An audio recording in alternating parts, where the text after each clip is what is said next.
Bonjour, la prochaine capsule va porter sur la facturation des projets en mode service professionnel. Donc, si vous avez créé des projets et puis que vous désirez les facturer les heures qui sont dans votre projet.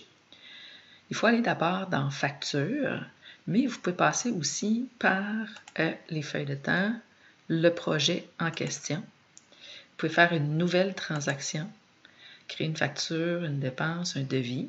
Donc, nous, on veut créer une facture. Vous pouvez dire de quelle période, jusqu'à quelle période vous voulez facturer ce projet-là. Comment vous voulez présenter la facture. Donc, une ligne unique. Afficher toutes les entrées de feuille de temps, donc très, très détaillées.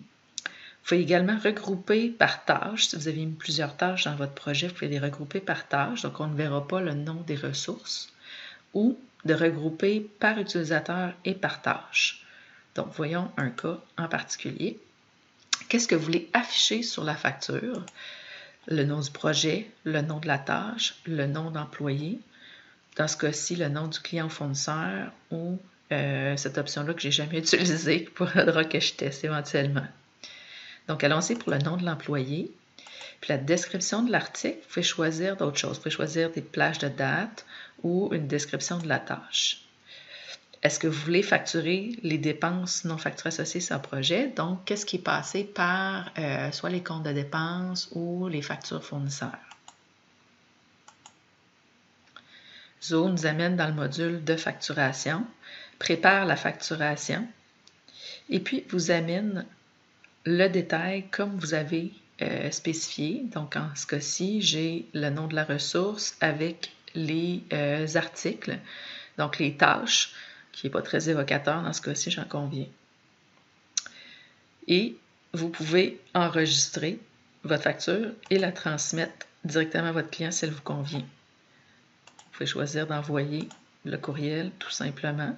La facture va être en PDF ici, où le client peut carrément cliquer sur le lien, qui peut être très utile, surtout si vous avez des modes de paiement par carte de crédit, par exemple, via Stripe ou d'autres passerelles de paiement. De cette façon, quand vous avez confirmé et envoyé, la facture est déjà comptabilisée, puis elle est transmise par courriel au client. Un autre cas pourrait être, par exemple, vous voulez faire une facture toujours de la même façon. Donc, vous pourriez être dans le mode facture, une nouvelle facture ici, vous sélectionnez votre client.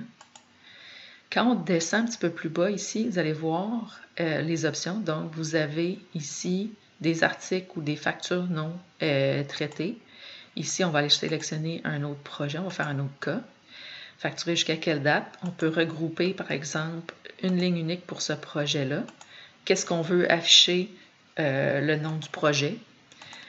La description, on pourrait mettre ici le plage de date toujours. Inclure toutes les dépenses.